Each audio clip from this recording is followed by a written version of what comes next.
Hello guys, અમે જઈ રહ્યા છીએ નિષ્કલંક મહાદેવના દર્શન કરવા.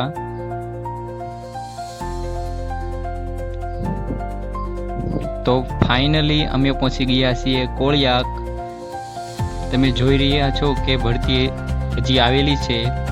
આખા દિવસ દરમિયાન 2 વખત ભરતીને ઓટ આવે છે. પેલી ધજા દેખાય ત્યાં જવાનું છે આપણે મહાદેવના દર્શન કરવા.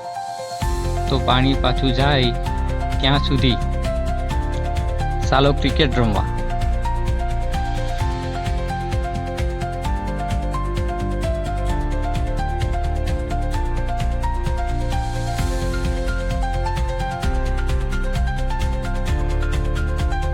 ક્રિકેટ રમીને થાકી ગયા છીએ, તો ચાલો હવે નાસ્તો કરવા.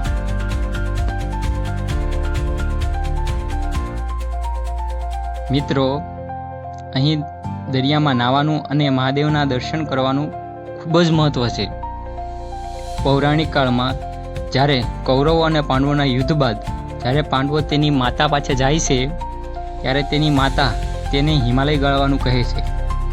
જ્યારે તે હિમાલય પાસે જાય છે ત્યારે હિમાલય તેને પોતાની અંદર સમાવવાની ના પાડે છે અને કહે છે, તમે પાપી છો, પોતાના ભાઈઓની હત્યા કરીને આવ્યા છો.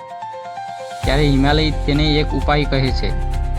તેને એક કાળી ધજા આપે છે અને કહે છે કે જ્યાં આ કાળી ધજા સફેદ થઈ જશે ત્યારે તમારા પાપ ધોવાઈ જશે. તે સમજવું.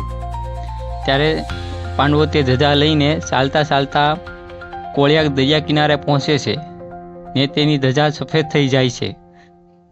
તેથી તે જગ્યાએ 5 પાંડવો દ્વારા 5 શિવલિંગની સ્થાપના કરવામાં આવે છે અને ત્યારથી જ અહીં લોકો પોતાના પાપમાંથી મુક્તિ મેળવવા આવે છે.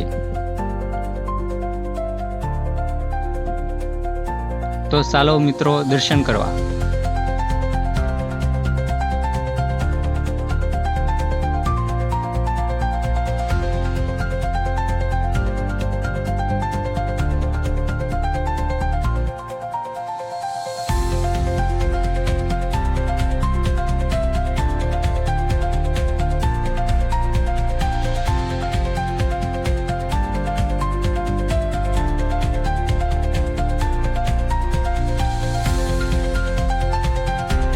મિત્રો, હજી પાણી પાછું જાય જ છે.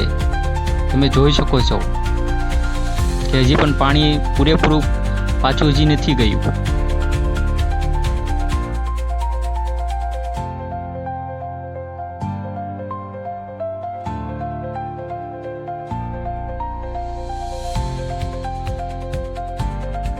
મિત્રો, વિડીયો સારો લાગ્યો હોય તો લાઈક કરો, શેર કરો અને સબસ્ક્રાઈબ કરો. કોમેન્ટ કરવાનું ભૂલતા નહીં. હર હર મહાદેવ.